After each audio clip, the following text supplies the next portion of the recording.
2007, 2015 మధ్య ఓ young hero full form లో ఉండేవాడు.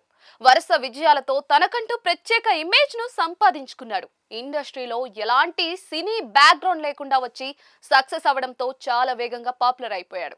తనకంటూ ఓ ప్రత్యేకత ఉందని ప్రూవ్ చేసుకున్నాడు.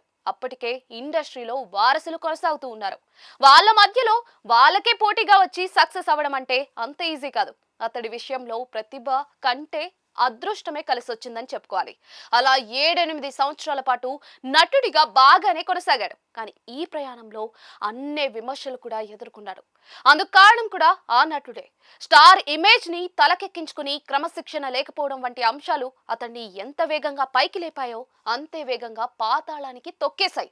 ఆ యంగ్ హీరో బిజీగా ఉన్న సమయంలో నిర్మాతల్ని నానా ఇబ్బందులు పెట్టేవాడు అన్నది అంతే వాస్తవం.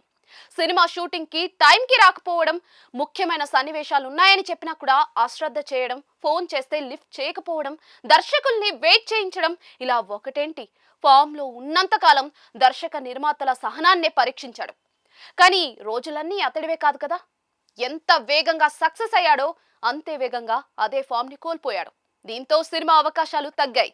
చేసిన సినిమాలు కూడా ఫ్లాప్ అవ్వడం మొదలైంది. వెరసి ఇప్పుడు అదే ఇండస్ట్రీలో చడి చప్పుడు లేకుండా సైలెంట్ గా ఉంటూ ఉన్నాడు. ప్రేమించిన అమ్మాయిని వివాహం చేసుకుని దాంపత్య జీవితంలో సంతోషంగా ఉన్నా కూడా ప్రొఫెషనల్ కెరియర్ లో మాత్రం బిజీగా లేడు. అవకాశాల కోసం ప్రయత్నాలు చేస్తూ ఉన్నాడు. కానీ మునుపటిలా అవకాశాలు రావడం లేదు. ఒకప్పుడు ఏ దర్శక నిర్మాత మాటనైతే పెడచెవిని పెట్టాడో ఆ నిర్మాతలెవరూ కూడా ఆ హీరో తారసపడినా కూడా పట్టించుకోవడం లేదట. హాయ్ అని హీరో పలకరించినా తెలియని వ్యక్తి పలకరింపులా చూసెళ్లి పోతున్నారట నిర్మాతలు. ఒకప్పుడు చూపించిన యాటిట్యూడ్ ఇప్పుడు ఎంత మాత్రం చూపించలేదట. ఎంతో డౌన్ టు ఎర్త్ గా ఉంటున్నాడట.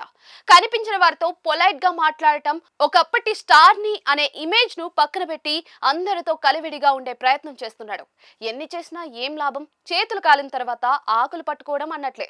అందుకే ఇండస్ట్రీలో ప్రతిభ కంటే ముందు ఉండాల్సింది క్రమశిక్షణ అంటారు.